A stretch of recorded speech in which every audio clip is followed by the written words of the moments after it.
Why Scarlett Johansson is suing Disney and what it means for Hollywood's future.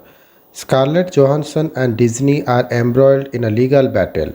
Here's a background of the case and what it could mean for Hollywood's future. Scarlett Johansson and Disney are embroiled in a legal battle which could pretty well decide the future of how movies are released in a post pandemic world and how actors engaged with large studios.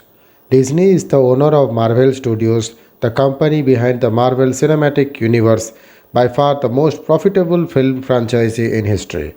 The company has employed Johansson since 2008, playing the role of Russian spy turned Avenger Natasha Romanoff or Black Widow in MCU movies. The background: when the COVID 19 pandemic hit in late 2019 and early 2020, governments around the world shut down theaters to curb the spread of the virus. Global theatrical business went kaput as lockdowns were put in place. Many Hollywood movies intended for theaters instead went to streaming services. In December, Warner Bros. Moved all of its 2021 films into the hybrid release model, releasing the movies theatrically and on its streaming services HBO Max the same day. The movies include The Suicide Squad, The Judas and The Black Messiah, The Matrix Resurrections, Dune, and so on. The move unsurprisingly caused uproar in the filmmaking community and among creative actors and exhibitors.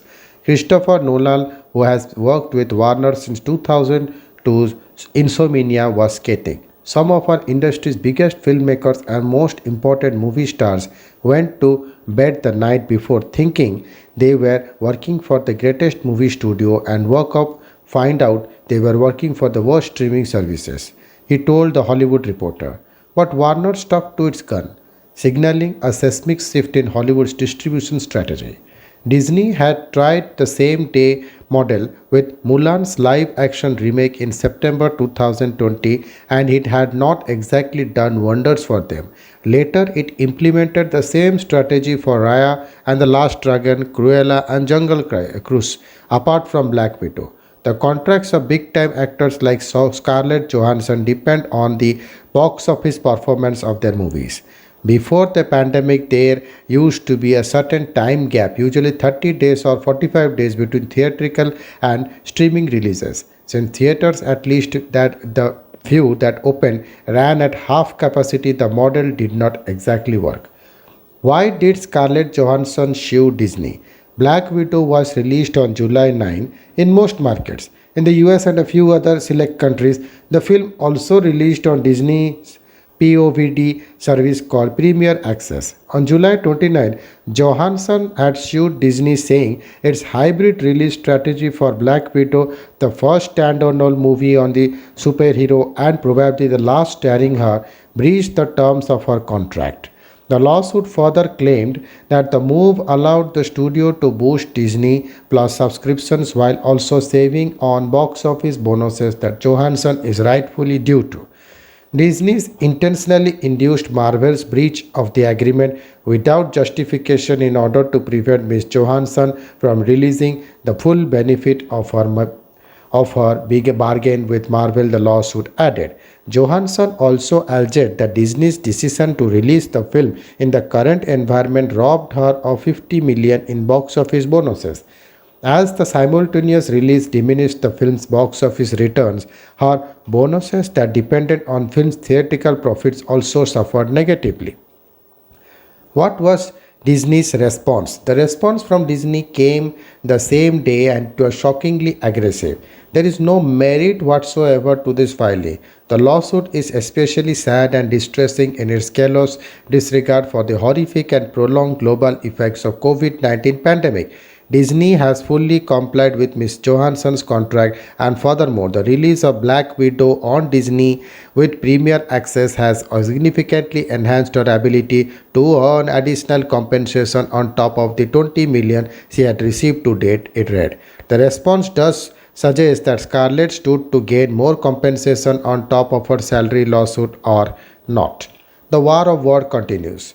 Disney's statement set off a war of words. Johansson's agent Brian Lord of creative arts agency CAA slammed Disney's response on July 30.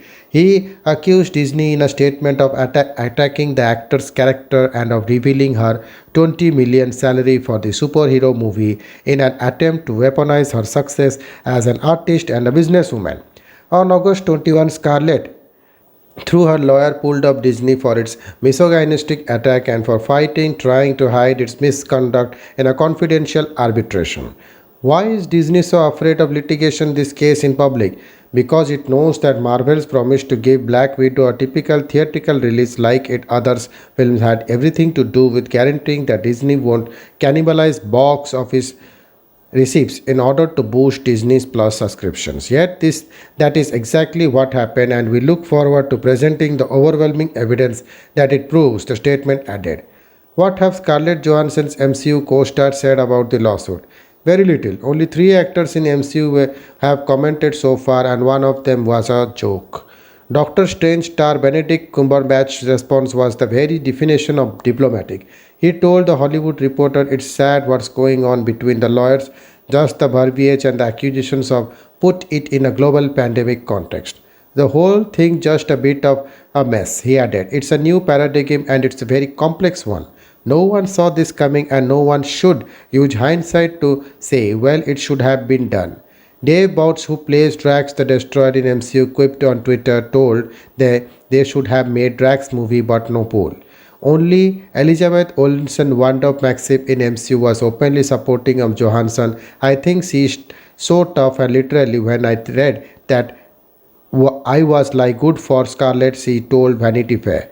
What does the future hold? The lawsuit is not only limited to Johansson or Disney, it affects the whole entertainment business and is just the latest phase of the overarching theatrical versus streaming debate. Many have expressed fears that the theatrical model, not robust before the pandemic, is now dying a slowing, lingering death due to the pandemic. Warner's has assured investors it will not repeat the same day experiment for its 2022 slate. Disney has also so far not announced any project that will follow the hybrid release model. Thank you.